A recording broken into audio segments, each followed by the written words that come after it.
back to Mad Movie Reviews, where we talk about, well, you probably already guessed it, movies. These are movies that we thought were great, good, or were just plain terrible. I am your host, Michelle, and I am here with my co-host, Dave! Today we are talking about the movie Lock, Stock, and Two Smoking Barrels. Dave asked me if I had ever seen it, and I told him yes, but upon watching the movie, nothing seemed familiar at all. I realized that, no, I have never seen this movie, so this is a first impression for me. That movie is a classic.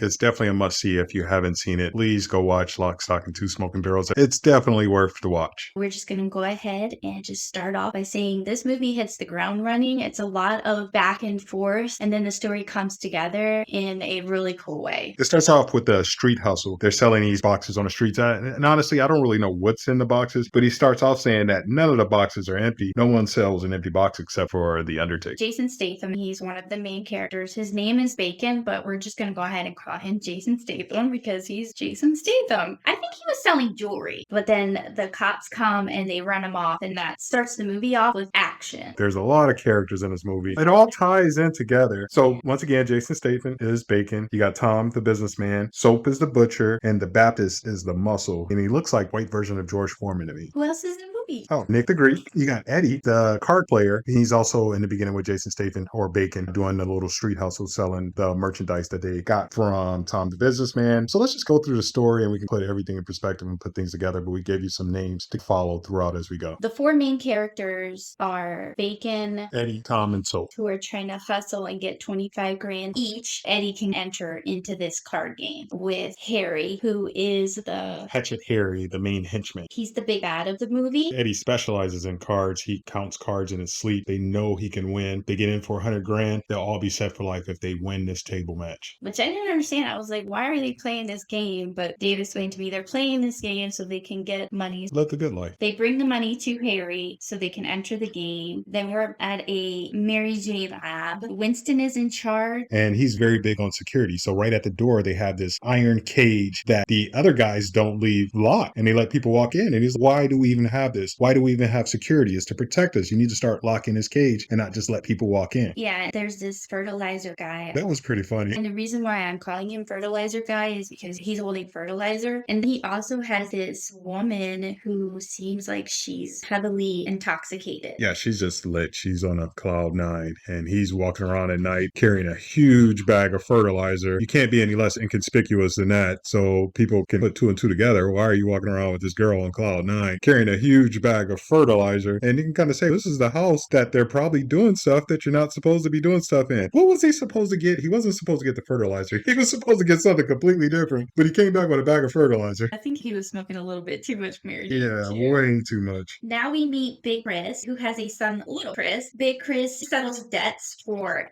Harry, and they show you in this scene what Big Chris does for Harry by him going to a tanning salon and beating up this man, John, telling him that he needs to give Harry his money. But this scene is actually funny because he kept on lifting up the tanning bed and slamming it down on John's face. Every time John would talk, he would just slam it down. That was funny. And Little Chris was there too, right? Yeah, he made Little Chris collect the money. Little Chris was his partner. It was probably around 12, 13, but it was bad. They dressed alike too. They both had the little matching leather jackets, like a whole Hitman looking style. So that's what they remind me of. Little Hitman Chris's. Like I said, this movie goes back and forth a lot. Now we're at a bar that Eddie's dad owned, and I'm sitting here watching, and I'm like, is that Sting? And Dave's like, I don't know. I'm like, let me go to IMDb, my trusted source for all things movie and TV shows. Pulled it up, and yes, Sting is playing Eddie's father. He has a name in the movie, but I am just gonna call him Sting. So this is first where we're introduced to the bar. This is the main hangout spot for the four main guys. You think I would know who Sting is? I heard Sting. I know he's popular. Back to Harry. He has a muscle man called the Baptist. Harry him to hire some guys to steal these two guns. They're antique, old-fashioned guns. He wants them for his collection. And also, the name is the Baptist is because he's Hatchet Harry's right-hand man. He's known for putting in work, and he holds people underwater. So he baptizes them, looks at his watch, pulls them up right before they pass out. He got the name the Baptist from there on. So Harry has a good muscle team. The Baptist guy hires these two goofy guys who I am going to call Dumb and Dumber because I still have no idea what their names were in the movie. Do you know? I have no idea. Dumber and Dumber's that fits. Dumb was the little guy, and the bigger guy with poofy hair is Dumber. The card game is starting. The game is set up in a boxing gym, and they're actually playing in a boxing ring, which I thought was really cool. I liked that setup. Yeah. Next scene, Dumb and Dumber are robbing the house to get the 2 guns for the Baptist. Dumber gets to one of the rooms in the house, and he has one of the owner's toes in, and he was burning them. So you got these 2 senior citizens tied up in the bed, and the old guy's feet are on. He's wiggling his toes like crazy while Dumber is actually burning them. I guess Dumb tells him, why do you have to do this every time? So I guess this is like his thing. He likes burning toes. Yes. And this time, they don't realize that there's another resident in the home. He's following them up the stairs when they go to the bedroom. While Dumb is talking to Dumber by the door, he turns around and knocks the guy out. This shotgun goes off, and you think for a second that Dumber just got his head blown off, but it looks like it just parted straight through the middle. But along the way, he got some kind of temporary brain damage, because in the very beginning, only one guy wore the actual ski mask. They had like stockings over their face, and he was trying to give Dumber a stocking, but he didn't want to mess up his hairdo because he spent so much money on this. So he actually went in without the face covering, and it looks like his expensive $1,000 hairdo actually saved his life. It looks just like a poofy afro. The next scene, the Baptist is helping Harry cheat in the card game, which Eddie has no idea. The Baptist was watching like with a little hidden camera. He knew Eddie had 2 6s. He had this little thing he would tap, and it would send a vibrational signal to Harry, and he was telling him he has 2 6s. Now that Harry knows that he's going to win, he puts all his money in, but Eddie gets a little bit suspicious. He doesn't want to put his money in. He knows he has the hand of a lifetime, and he's got to win this. There's no way that Hatchet Harry would take a risk like this. So even though he has his $250,000, he's going all in. There's no way Hatchet Harry is going to commit to this, but he does. And since he commits to it and increases it, Eddie has to come up with another $250,000. Hatchet Harry takes it a step further, and what does he do? He wanted Eddie to stay in the game. He said, I'll loan you that $250,000 to play this hand. And Eddie said, okay. Not only if you lose now, you don't just owe $250,000, you owe $500,000. Of course, Eddie loses the game because it's rigged. He has a week to pay Harry the $500,000. If not, the Baptist is taking fingers. His homeboys are mad. Because they're involved. We'll call them squad, because he knows that the squad, which consists of Bacon, Tom, Soap, and Eddie, all put in money. For Eddie to play, they're all responsible. They're going to take fingers from the whole squad every day that is not paid. Now the squad needs a plan. They need a way to get this money so they can pay Harry. They want to acknowledge to the viewers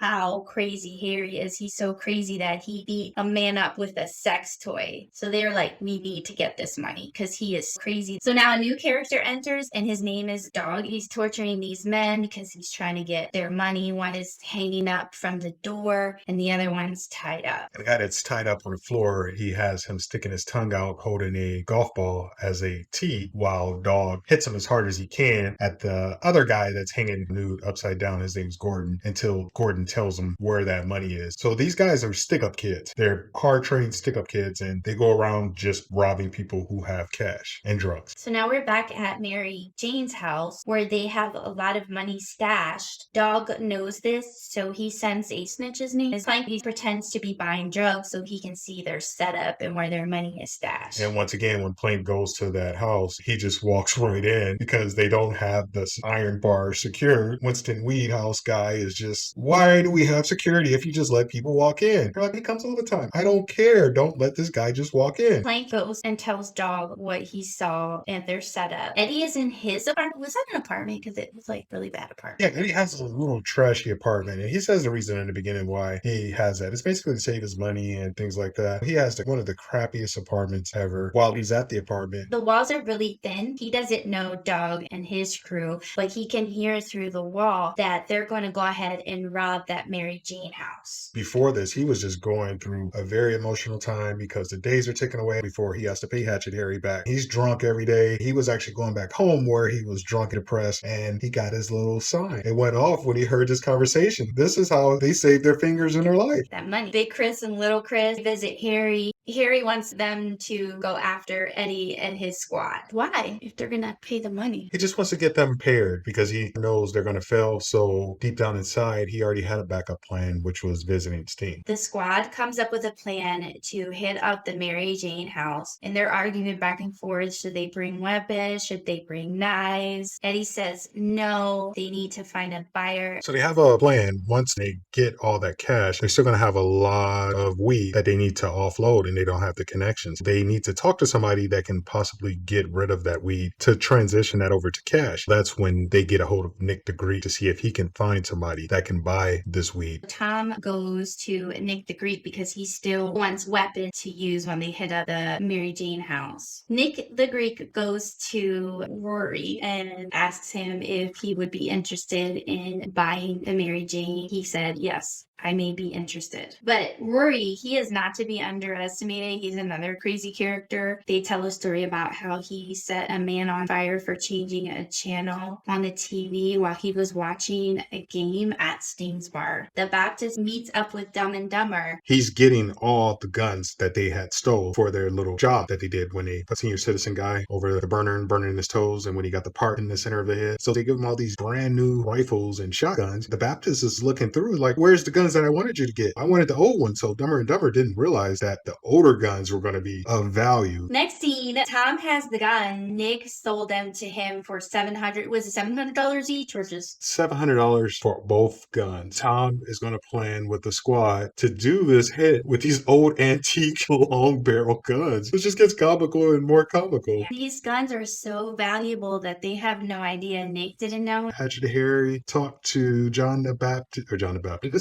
He talked to the Baptist to get a hold of some guys to steal these guns, and these guys actually ended up selling the guns to the squad, who owes Hatchet Harry money anyway. So everything is tying all together. Big Chris visits Sting's bar, tells him, hey, your son only has 3 days left to pay back this 500 grand, or you can sell the bar to Harry. I don't know about you, Dave, but I was thinking that Harry set up Eddie in the card game to get his father's bar, so that was his main goal. Yeah, I think overall, he knew these guys were coming to the table with that 100 grand. And after he took that, we keep saying 100 grand. So just remember, it's 100,000 quid. And if he could take more, he was going to take more. He's a businessman and Snake that figured, what else could he take from guys that don't really have anything? I could take his father's bar, which is successful, and make more money, residual income along the way. Sting has a choice. It's either going to be his son or the bar. Back with the squad. They set up this whole CIA operation type thing with these microphones next to the vent, so they know every move that the stick-up kids are going to make, so they can be one step ahead of these guys. Once the stick-up kids go in and rob Winston's weed house, they'll be able to get the drop on them. Plank heads to the Mary Jane house to buy some more stash, but Winston's not letting him in because they had a lot of money on the table that they were counting, and he was like, this is just not a good time. But Fertilizer Guy, he's like, no, we know him. It's about the money. Winston tells Fertilizer Guy, okay, fine. Let him in. Keep him in the iron cage cell by the door. When Plank comes in, he's not expecting for the bars to be closed. This part is funny. Plank holds a shotgun up to Fertilizer Guy's head, and the Fertilizer Guy faints. Nothing's going as planned. For one, Plank thought he was just going to walk right in like he did before. He's starting to get a little panicky. So the rest of the stick-up kids come in like, what is going on? Winston comes out and Willie is hidden. They're really starting to get pissed. They need to show them they mean business. They take their gun, aim it at the guy, fertilizer on the ground that's passed out, pull the trigger and put a bullet in him. Then Plank tells Dog, where's the third guy, Willie, who was hidden. Winston lets Dog and his friends in. They head into the room. Plank told him that the money was going to be stashed in these boxes, and the boxes were completely empty. They're getting really mad because the money's supposed to be there. They learn that the money is in the bag, but here comes Willie. He pops out with a machete and tries to attack Dog, and then the guns just go off. Pew, pew. Then Dog wants to kill Willie, but he gets distracted by all the money that he sees in the back. They grab the money and they start putting it in the van, but there's a traffic cop that's out there writing a ticket on a van. They're loading the money in. Remember the girl from the beginning? When Dog and his crew come in to steal the money. She's passed out. He wakes up with a gun in her hand. It just goes blazing off. She hits nobody.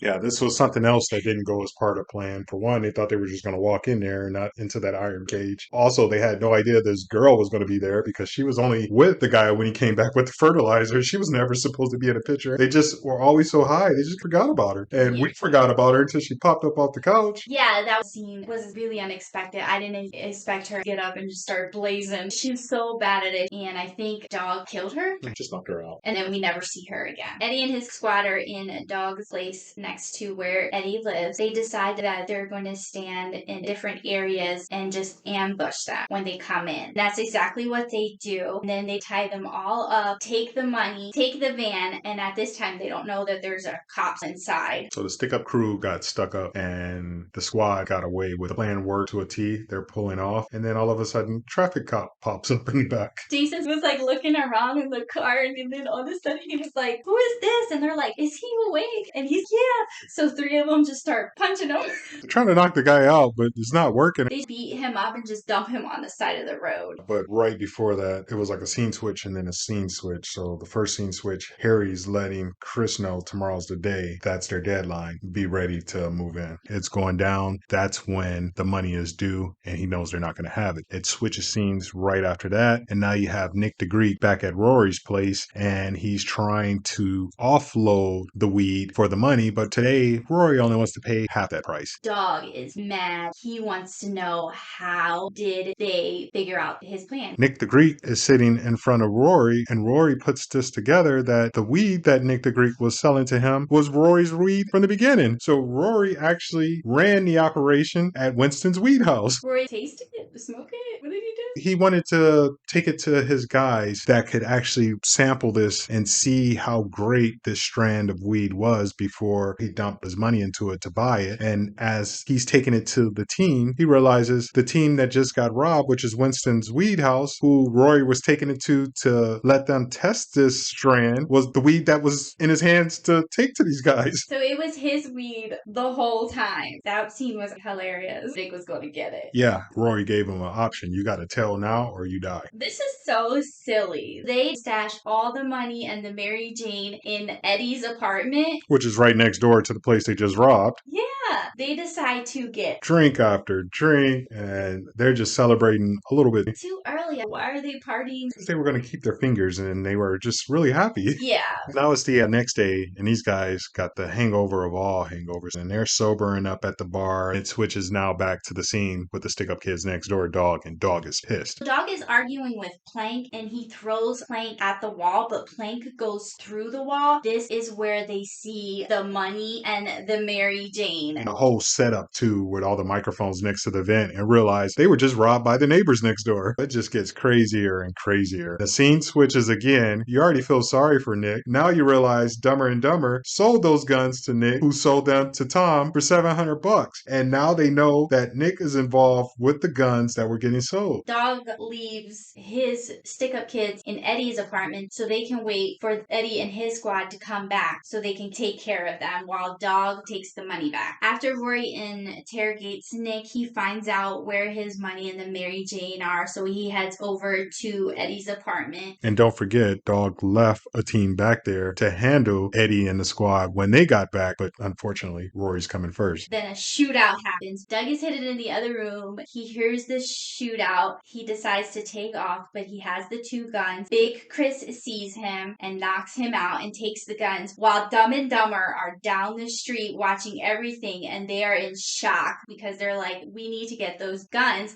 back to Harry. But at this time, they don't know that Big Chris works for Harry, so they decide to take off after Big Chris to get these guns. Also, there was a bag of money that he found with Dog that he took also with the two guns that he was going to go ahead and give to Hatchet Harry as well. Dog wakes up from being knocked out by Big Chris, takes off, and then he gets hit by a car and then steals that car. At the shootout, everyone is dead. The Mary Jane guy is with Rory. He gets all the money and the Mary Jane back. So after all this drama took place, the squad pulls up and they see the house is just in shambles. Everything is just torn up. They find Rory's team, along with Rory, is dead. All the stick-up team, minus Dog, of course, are inside and they're dead. They're like, okay, at least there's not a problem here, until they realize there's no money, there's no weed, and again, they are screwed. Yeah, and they're in panic mode now. Now, next scene with Dumb and Dumber, they see Big Chris take the guns into this building, but they have no idea who Big Chris is bringing these guns to. So Dumber decides to go in the building and kill whoever has those guns. Dumb and Dumber are heading to the door. Dumb has his gun out and he busts through the door. Harry is holding a shotgun, takes out Dumb. Dumber goes crazy and starts blazing and he kills Harry. But he doesn't know that the Baptist is also in the office, so he gets axed in the back, then shoots the Baptist, and all of them are dead. But before Dumb and Dumber come to Harry's office, Harry's talking with the squad, telling them to meet up so he can figure out how they got the guns. Because he realized Chris told him that they were going to pay him the money. He had dropped a bag of money on the desk, and Harry, even though he's evil, is a man of honor, and he figured, okay, they were going to pay me back the money, but I still need to know, how did they get these guns that I wanted from the beginning? So he tells Eddie and the squad to stop by so we can have a discussion about these guns. The next scene is Big Chris heading back to the car, but then you see Dog has Little Chris hostage. So it's switching back and forth between various scenes. So after Chris sees Little Chris held hostage with a knife to his neck, it switches back to the squad inside, and they realize, wait a minute, Harry's gone, the Baptist is gone, the guns are on the table, the money's here, so no more Harry, no more debt, no more problems. Eddie thinks they may be in the clear. They grab that money and they're heading out, but Tom stays back and he's got an eye on those guns. Because why? Tom wants that $700 back. We see Big Chris crashes the car. Then he pulls Dog's head halfway out the door and just starts smashing his head in with the car door. Big Chris and Little Chris were both buckled up. So while they were being held hostage and Big Chris was supposed to take Dog to go get the money, he's pulling off and he's driving, he's flooring at gas and just crashes into a parked car. And that's what kind of sends Dog flying up front, where he just gives him the headache of all headaches. Tom is still in there because he wants those guns and he holds them up to Big Chris. But Big Chris, I have this money. Tom is okay, I'm going to take these guns. And then Eddie gets arrested, but the cop that was in the back of the van doesn't recognize Eddie, so he gets out of jail. And Sting picks him up and tells him that he needs to get his life together. The squad are in the clear. So they think, because Tom was supposed to get rid of the gun, but he really wants that $700 back. And the guns are the only thing that can link this whole crime together. Eddie was able to walk away out of jail, but the only thing that can get the entire squad locked up is if they were able to piece together these two guns that Tom never got rid of. But they make him get rid of it. They're like, you go right now and you go get rid of it. Big Chris visits them at the bar and gives the boys back the bag of money, or so they think is money. Chris no longer has an employer, so he has to take out enough money for him and Little Chris to survive. And he said, we're just going to split this even. There's going to be an even split. So he sets the money down on the table, and in theory, you think, okay, it's going to be $250,000 in there. But instead of $250,000 in there, there's just a pamphlet that shows the two old guns that they had that they bought for $700 in the beginning are in this book. There's no money. There's only these two guns. They see the worth of the guns, and they're like, we need to call Tom and tell him not to get rid of the guns. Tom at a bridge, he's throwing the guns over, but they hit the ledge. They're trying to call him and they're arguing because the phone died. Yeah, the phone died, and they realize he's about to not throw over $700 and possibly getting them locked up, but he's throwing away $500,000 worth of inventory. Those guns, they need that. One of the squad members was like, it's okay, I got it, I'm gonna call him. But in the next scene, Tom has the phone in his mouth, but then he's bending over to grab the guns, and the movie ends. So you have no idea if he got the call or if he threw the guns over, or did he get the guns and they all split the money. You have no idea what happens because that's how they end the movie. Yeah, because he was hesitant. He didn't want to throw them over. He still wanted his $700. He doesn't know how much these guns are worth. He happened to throw it over the ledge thinking, okay, he did his part, but then he never heard the splash. So like Michelle said, they were just hanging off the ledge. So he's trying to reach down there, and as he's reaching, his phone is falling out. He doesn't want his phone to fall into the water. So he puts the phone in his mouth. He's holding on to the top of the bridge as he's reaching with his other hand to push the bag, and that phone rings, and he kind of looks at the hand. He can't let the hand go because he'll fall in. He's looking at the bag. Should he just push the bag in and then answer the phone, or should he just answer the phone and push the bag in? And we're left with that type of cliffhanger. I like to believe that he kept the gun. I think at that point, he was probably just going to push that bag over, pull himself up, and answer that phone. And I think with the luck those guys had, that's how it's going to end. Yeah, they didn't have the best of luck. I really want to know if they got it or if they didn't. One of my favorite things to do is go to IMDb and read the trivia. Today, I want to tell you that when I was looking under Jason Statham, which I want to say that this is the very first film where I saw Jason Statham not play Jason Statham, because usually he's playing a character in Transporter, or he's really good at fighting and combat and all that stuff. And in this movie, he plays a different sort of character because he's not as badass as he usually is in other type of movies.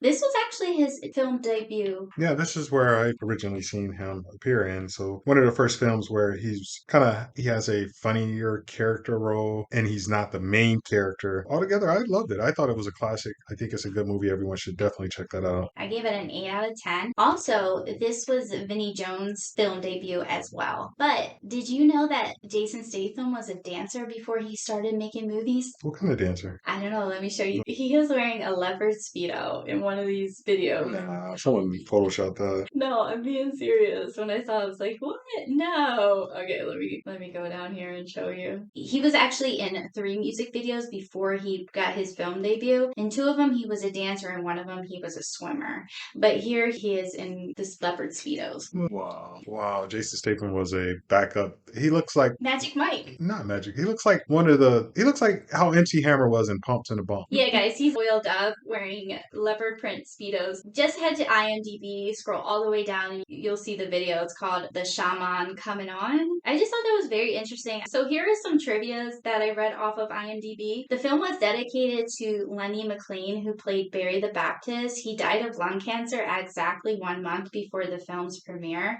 which is actually quite sad because he didn't get to see the success of this film. Vinnie Jones' first day of filming, he had just been released from police custody, and he had been arrested for beating up his neighbor. I could see that. He fits the roles that he plays. Every movie I've seen him in, he's whooping somebody's butt. I could definitely see that. We didn't mention this in our recap, but in the very first scene when Nick the Greek meets with Rory, he actually breaks his coffee table, and they said that it was not in the script. It was actually an accident, and Guy Ritchie decided to use it in the final cut. Guy Ritchie is the writer and director of this movie. This is the first film he's written and directed. And Dave, did you know that they also made a show? No, I didn't. How nice is that? The first movie, and it comes out to be a nice classic like this. The TV series came out in 2000. There was 7 episodes, and it was called Lock, Stock, the series. And it has like a 7.4 rating. Any of the same actors in there? No, only one of the episodes was written by Guy Ritchie. And it's basically 4 friends that are always getting involved in scams and schemes to make some quick money while trying to stay on the right side of the local crime lord. Of course, like the movie, nothing ever goes to plan. Is there anything you want to add? Yeah, I give it a 9.25. I think it was a great movie. And if you haven't seen it, this is the 3rd time I'm saying it. Make sure you go check it out. This is definitely going on our Hall of Fame for movie classics. Lock, Stock, and Two Smoking Barrels. I actually didn't want to see this movie, but I'm glad I did. I'm glad Dave talked me into it because I thought it was a really good movie. Until next time, bye.